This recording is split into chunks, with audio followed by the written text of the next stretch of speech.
মুরগি যেগুলো দুর্বল হয়ে যায় অর্থাৎ মরে যাচ্ছে সেই মুরগিগুলো আপনার ধরে জবাই করে ফ্রিজে রেখেছেন।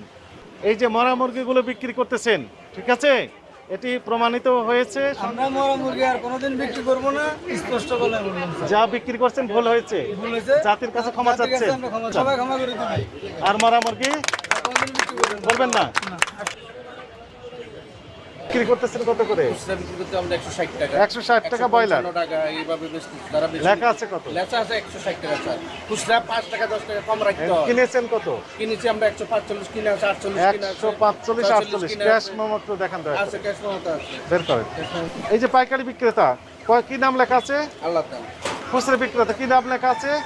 আপনি পাইকারি বিক্রেতা খুচরা বিক্রেতার কাছে বিক্রি করতেছেন, নিজের কাছে বিক্রি করে দাম বাড়িয়ে দিচ্ছেন। আমরা স্যার এই কথাটা কিন্তু স্পষ্ট কথা, কত বছর যাবত প্রতারণা করে আসছেন এরকম ভাবে? আমি তো চেষ্টা করে না স্যার।